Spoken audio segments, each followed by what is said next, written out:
Hello दोस्तों, मैं शैलेश आपका जो है अपने यूट्यूब चैनल पर स्वागत करता हूं। आज हम लोग जो है पढ़ेंगे चिन्ह परिपाटी के बारे में। दोस्तों, आपको बता दें कि चिन्ह परिपाटी हम लोग जो पिछली वीडियो में हम लोग जो पिछले चैप्टर में पढ़े थे, जब दर्पण पढ़ रहे थे तो वहाँ पर जो है दर्पण के लिए जो है चिन्ह परिपाटी के बारे में जो है अच्छे से पढ़े थे। और आपको बता दें कि यहाँ पर जो ये लेंस के बारे में हम लोग पढ़ रहे हैं, लेंस में जो है चिन्ह परिपाटी कैसे होता है। यानी कि वस्तु जो है जब दर्पण से लेंस से जो है वस्तु अगर बाईं साइड रहेगी तो धनात्मक होगा या ऋणात्मक होगा, या फोकस दूरी उसकी जो है बाईं साइड रहे या दाईं साइड रहे, उसका मान क्या होगा, धनात्मक में होगा या ऋणात्मक में होगा। या वस्तु के प्रतिबिंब की दूरी बाईं साइड से हो या दाईं साइड से हो, उसका मान जो है धनात्मक होगा या ऋणात्मक होगा। इन सभी के बारे में जो है इसको अगर आप पढ़ लेंगे तो समझ जाएंगे आप। और आपको बता दें कि चिन्ह परिपाटी के बारे में जो है लेंस के बारे में जो है लेंस से संबंधित जो है चिन्ह परिपाटी के बारे में जो है बोर्ड के एग्जाम में पूछते रहता है। तो आइए देखते हैं चिन्ह परिपाटी होता क्या है। लेंस द्वारा प्रकाश के अपवर्तन में लेंस से वस्तु की दूरी, प्रतिबिंब की दूरी, फोकस दूरी आदि को व्यक्त करने के लिए एक निश्चित निर्देशांक ज्यामिति चिन्ह परिपाटी का प्रयोग किया जाता है। ठीक है, इसके जो होते हैं नियम होते हैं निम्नलिखित हैं। कुछ नियम यहाँ पर दिए गए हैं, 5 नियम दिए गए हैं, इसको आपको जो है याद करना चाहिए। पहला नियम दिया गया, लेंस पर प्रकाश किरणें सदैव बाईं ओर से आपतित कराई जाती हैं। पहला जो कंडीशन है, इसी प्रकार से आपका दर्पण में भी था। अगर आप दर्पण जो है दर्पण वाला चैप्टर अगर आप पढ़ लिए होंगे तो चिन्ह परिपाटी इसी तरह जो है इसको भी बना लेंगे। ये जो फिगर था उसमें भी ऐसा ही फिगर बनाया गया था। ठीक है, सेम ऐसा ही है, लेकिन यहाँ पर जो है लेंस है। और यहाँ पर दिया गया पहला पॉइंट, लेंस पर प्रकाश की किरणें जो है सदैव बाईं साइड से जो है आपतित कराई जाती हैं। दूसरा दिया गया, सभी दूरियां लेंस के प्रकाशिक केंद्र से मुख्य अक्ष के समांतर नापी जाती हैं। प्रकाशिक केंद्र के मुख्य अक्ष के समांतर जो है सभी दूरियां आपकी जो है नापी जाती हैं।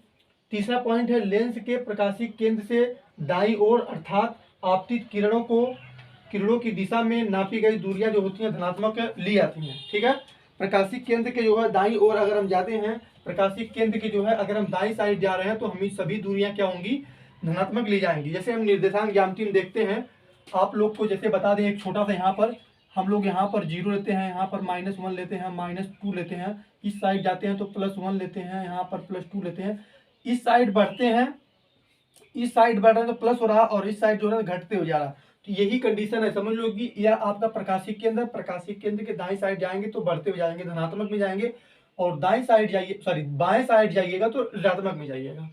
ठीक है, यही कहा गया है यहाँ पर। चौथी पॉइंट जो दी गई है, लेंस के प्रकाशिक केंद्र, इसको जो है निर्देशांक ज्यामिति में अगर आप गणित पढ़ रहे होंगे, मैथ में पढ़े होंगे, चैप्टर होगा उसके बारे में यहाँ पर जो है समझाया गया होगा। यही चीज को जो है यहाँ पर फॉलो किया गया है, यूज किया गया है। ठीक है, निर्देशांक ज्यामिति का। फिर चौथा पॉइंट दिया गया, लेंस के प्रकाशिक केंद्र के बाईं ओर अर्थात आपतित किरण की विपरीत दिशा में नापी गई दूरियां ऋणात्मक ली जाती हैं। ठीक है, हम लोग जो है पहले ही पॉइंट में पढ़े हैं कि सभी जो प्रकाश की किरणें होती है बाईं साइड से आपतित कराई जाती हैं, बाईं साइड से आपतित कराई जाती हैं। अगर आपतित जो प्रकाश की किरणें कराई जा रही हैं उसके दिशा में अगर हम दूरी को नापेंगे तो वह जो है धनात्मक ली जाएगी, अगर उसके विपरीत दिशा में जाएंगे तो क्या होगा, ऋणात्मक होगा। चौथा पॉइंट दिया गया, वस्तु एवं प्रतिबिंब की लंबाइयां मुख्य अक्ष के ऊपर की ओर धनात्मक और नीचे की ओर क्या होता है, ऋणात्मक ली जाती हैं। जैसे हम लोग यहीं पे जो बनाया था अभी मैं, इसके इस साइड जाइएगा धनात्मक होगा, इसके इस साइड जाइएगा ऋणात्मक होगा। ये होता है आपका प्लस, इस साइड माइनस, ऊपर जाएंगे तो आपका प्लस, नीचे जाएंगे तो माइनस, यहाँ पर माइनस ऐसे कर देते हैं। ठीक है, तो यही कह रहा है कि वस्तु एवं प्रतिबिंब की लंबाइयां मुख्य अक्ष के ऊपर जाएंगे तो धनात्मक होगी, धनात्मक, और नीचे आएंगे तो ऋणात्मक ली जाएगी। क्लियर। अब ये जो फिगर दिया गया है यहाँ पर जो है, ये उत्तल दर्पण के उत्तल लेंस के लिए, बार बार मैं जो है दर्पण इसलिए बोल रहा हूँ क्योंकि मैं आपको बताना चाहता हूँ कि दर्पण में और लेंस में सेम प्रोसेस है। तो अगर ये आपका दर्पण के लिए भी काम करेगा, लेंस के लिए भी काम करेगा। बस यहाँ पर जो है लेंस लिखना, वहां पर दर्पण था, यहाँ पर लेंस लिखना है, सेम ऐसे ही लगभग है। तो ये जो है उत्तल दर्पण के लिए जो प्रकाशिक केंद्र है, इसके अगर हम बाएं साइड जाएंगे तो इस साइड क्या होगा, आपकी सभी मान जो होंगे ऋणात्मक होंगे, और दाएं साइड आएंगे तो सभी मान क्या होंगे, धनात्मक होंगे। अगर आप इसके नीचे आते हो तो आपका मान जो होगा ऋणात्मक होगा, अगर इसके ऊपर जाओगे तो आपका मान क्या होगा, धनात्मक होगा। ऊपर की ओर जाइएगा, वही मैंने यहाँ पर बताया, ऊपर की ओर जाइएगा तो धनात्मक और नीचे की ओर आइएगा तो ऋणात्मक। अगर इसके दाईं साइड जाइएगा तो धनात्मक और इसके बाएं साइड आइएगा तो ऋणात्मक, इस साइड धनात्मक और इस साइड ऋणात्मक। ठीक है। अब जो दिया गया है कि फोकस दूरी, वस्तु की दूरी कब कब जो है धनात्मक होती है और कब ऋणात्मक होती है।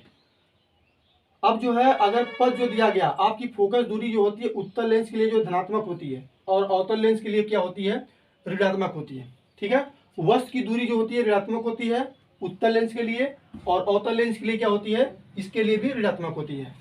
और वस्तु की ऊंचाई जो होती है धनात्मक होती है और इसकी भी क्या होती है, धनात्मक होती है।